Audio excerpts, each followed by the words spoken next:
இன்றைக்கி நம்ம வந்து கடலைக்கறியும் புட்டும் பார்க்க போகிறோம். பிஜேஆர்ஆர் ஹோம் ஸ்டேயில் எப்படின்னு சொல்லிட்டு நான் வந்து கொஞ்சம் தேங்காய் எடுத்திருக்கேன். நம்ம உங்களுக்கு தேவைக்கு எடுத்துக்கோங்க தேங்காய். இப்போ நான் வந்து அரை முடி எடுத்துக்கிறேன்னா உங்களுக்கு எவ்வளோ எடுக்கணுமோ அப்படி எடுத்துக்கோங்க. ஆனால் என்னோடய இதில் செஞ்சிங்கன்னா அந்த டேஸ்ட் வரும். இப்போ அரை முடி தேங்காய் எடுத்துக்கிறேன்.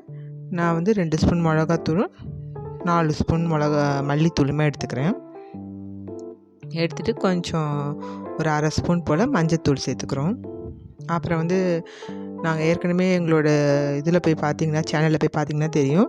நான் வந்து இந்த கரம் மசாலா எப்படி பண்ணணும் பிரியாணிக்குன்னு சொல்லி நான் பண்ணியிருப்பேன். அந்த இதுதான் ஒரு ஸ்பூன் போட்டுக்கிறேன் நான். இப்போ நம்ம வந்து தேவைக்கு தண்ணி ஊற்றி நம்ம அரைச்சி எடுத்துக்க போகிறோம்.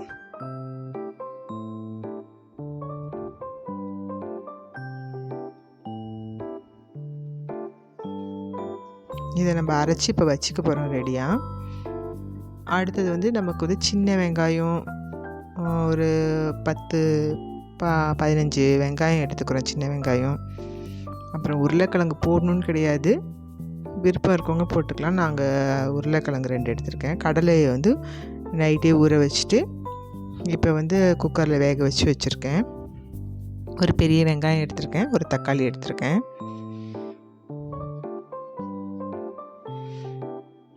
எல்லாத்தையும் ரெடி பண்ணி வச்சுக்கிறோம்.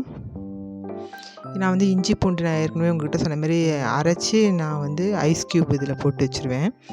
அப்போ நம்ம வந்து ஒரு ஐஸ் க்யூப் எடுத்தாலே நமக்கு ஒரு குழம்புக்கெலாம் போதும். கொஞ்சம் இன்னும் ஜாஸ்தியாக போடணுன்னா போட்டுக்கலாம். நான் வந்து இதுக்கு வந்து 2 ஐஸ் க்யூப் அளவுக்கு இஞ்சி பூண்டு எடுத்திருக்கேன். கொஞ்சம் இந்த வேக வச்ச கடலையிலேருந்து ஒரு 2 கரண்டி வந்து நான் வந்து அரைச்சி எடுத்துக்கிறேன் தனியாக மிக்சியில். அது வந்து ஏன்னா குழம்பு வந்து நல்லா கட்டித்தன்மையும் கொடுக்கும், நல்லா டேஸ்ட்டும் இருக்கும். அப்புறம் இந்த கரம் மசாலாலாம் எதுக்கு சேர்த்துக்கிறோம், நல்லா வாசனையாக இருக்கும், நல்லா மட்டன் குழம்பு போல் இருக்கும் சாப்பிட்றதுக்கே. இது வந்து நான் வெள்ளை கொண்டக்கடலை எடுத்திருக்கேன். வெள்ளை கொண்டக்கடலை தான் எடுக்கணும்னு கிடையாது, அது கருப்பு கொண்டக்கடலையும் எடுக்கலாம். இதிலே நீங்கள் பட்டாணி போட்டும் பண்ணலாம். பச்சை பட்டாணி, வெள்ளை பட்டாணிலாம் இருக்குது பார்த்திங்களா, அதுலேயும் அந்த குழம்பு வைக்கலாம். இப்போ வந்து நான் சின்ன வெங்காயத்தை வந்து நீல வாட்டத்தில் சின்ன சின்னதாக கட் பண்ணிக்கிறேன். அதேமாரி உருளைக்கிழங்குமே பொடியாக வெட்டிட்டேன், தக்காளியும் வெட்டிடுறோம். 2 ஐஸ் க்யூப் அளவுக்கு இஞ்சி பூண்டையும் எடுத்துக்கிறேன். நான் இந்த மாதிரி ஐஸ் க்யூப் ட்ரேயில் தான் போட்டு வச்சுருப்பேன். இதுலேருந்து எடுத்து நான் பாட்டில்லையும் கொஞ்சம் நிறையா இருந்ததுன்னா நான் பாட்டில்லையும் போட்டுப்பேன். இப்போ நான் வந்து கடலை எண்ணெய் வந்து தவாவில் ஊற்றிக்கிறேன், கடாயில்.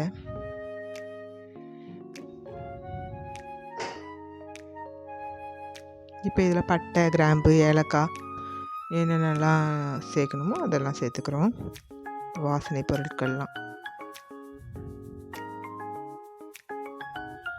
நல்லா வாசனையாக இருக்கும், அதுக்காக தான் இதெல்லாம் நம்ம போடுறோம்.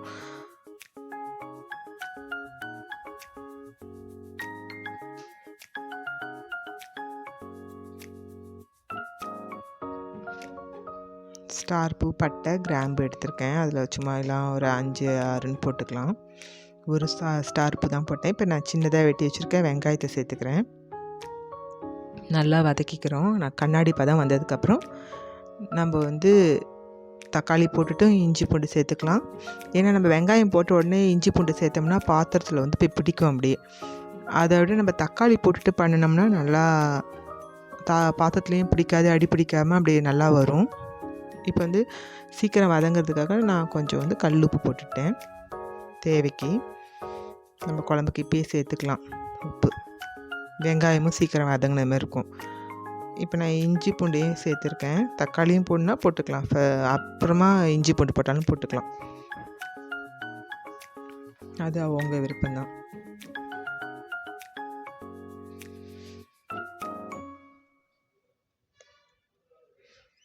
இப்போ தக்காளியும் போட்டு நல்லா வதக்கிக்கிறோம்.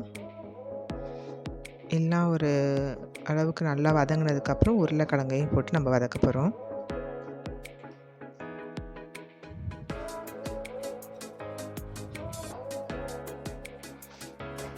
நல்லா எல்லாம் வதங்கினதுக்கப்புறமா நம்ம அரைச்சி வச்சுருக்கிற இந்த தேங்காய் மசாலாலாம் போட்டு அரைச்சி வச்சுருக்கோம் பார்த்திங்களா, அதை சேர்த்துக்கிறோம்.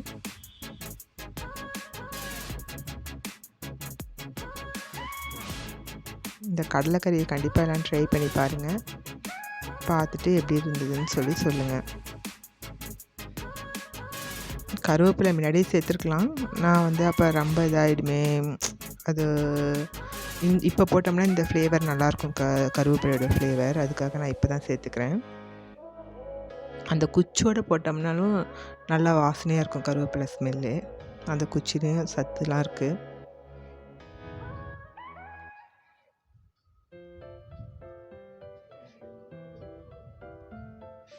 இப்போ அரைச்சி ரெடியாக எல்லாம் வச்சுக்கிட்டனால சீக்கிரமாக நமக்கு குழம்பு முடிச்சிடலாம். இப்போ நான் தேங்காய் எல்லாம் அரைச்சி வச்சுருக்கிறதையும் நான் எடுத்து கொட்டிக்கிட்டு, அப்புறம் இந்த கடலையை வந்து நான் கொஞ்சம் அரைச்சி வச்சுருந்தேன் பார்த்திங்களா, அதையும் இதில் சேர்த்துக்கிறோம்.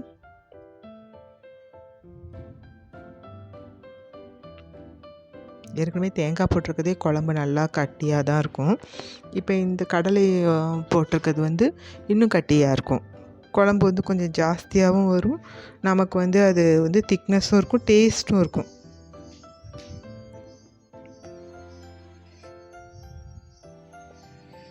இப்போ கடலையை தூக்கி கொட்டிடுறோம். நல்லா குழம்பு வந்து கொதித்து கொஞ்சம் வற்றி வரணும். வரப்போ நம்ம மல்லி இலைகளை போட்டு நம்ம இறக்கிடலாம் குழம்ப.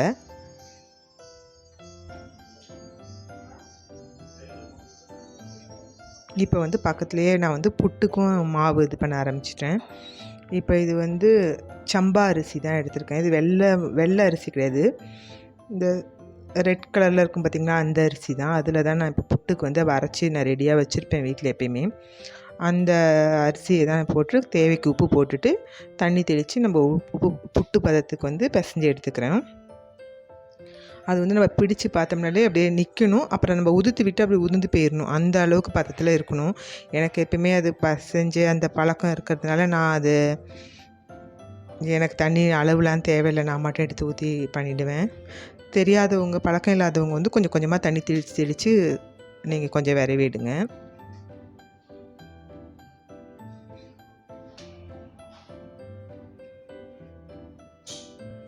கடலைக்கறியும் புட்டுன்னா ரொம்ப நல்லாயிருக்கும். சில பேர் இப்போ வந்து புட்டு கூட வந்து பழம், பயிறு, பப்படம்னு வச்சு சாப்பிடுவாங்க. இது வந்து நம்ம வந்து உள்ளே வச்சு ரொம்ப டப்பனை அழுத்தக்கூடாது. புட்டு இதை லூஸாக அப்படியே அடியில் ஃபஸ்ட்டு தேங்காய் போட்டுட்டு மாவை தூக்கி அப்படியே லூஸாக அதில் போடணும். அப்படியே போட்டு அழுத்தலாம் கூடாது. அதுக்கு மேலே நடுவில் வந்து கொஞ்சம் தேங்காய் சேர்த்துக்கிறோம். அப்புறம் வந்து திருப்பி மாவு போடுறோம். மாவு வந்து தண்ணி வந்து கரெக்டாக இது பண்ணி அதை பிசையணும். ஓவராக தண்ணி ஆயிடுச்சுனாலும் ரொம்ப கட்டி பட்டுரும். அதே லெவலுக்கு அந்த மாவு வந்து தண்ணி இல்லாமல் இருந்தாலுமே வேகாது. அதுக்கு கரெக்டாக பார்த்து பிசைஞ்சிக்கணும், தண்ணி தெளித்து. நம்ம கையால் உருண்டை பிடிச்சி பார்த்தோம்னா உருண்டை நிற்கணும். அதை உதுத்து விட்டாலும் அப்படியே அழகாக பொலன்னு போய் மாவு கொட்டணும், அதுதான் பதம். இப்போ நம்ம வந்து தண்ணி வச்சிட்டோம் அடுப்பில், வெந்நிக்கு புட்டுக்கு அந்த குடத்துல தண்ணியும் கொதிச்சிருச்சு. புட்டு எடுத்து வச்சிட்டோம். குழம்பும் இப்போ நல்லா சுண்டை காஞ்சி வருது. இப்போ நம்ம அந்த நேரத்தில் வந்து நம்ம கொத்தமல்லி வந்து இலைகளை வந்து நல்லா மெலிசாக கட் பண்ணி போட்டுக்கிறோம்.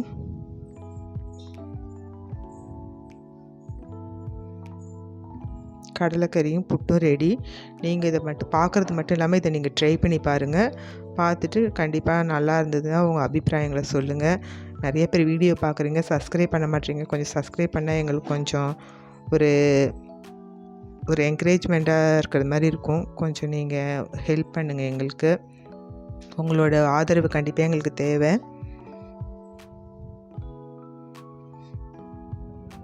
எங்களோட வீடியோ உங்களுக்கு பிடிச்சிருக்குன்னு நினைக்கிறேன்.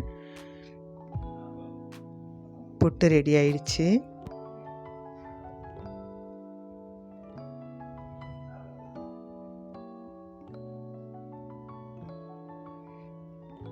புட்டும் கடலைக்கறியும் ரெடி.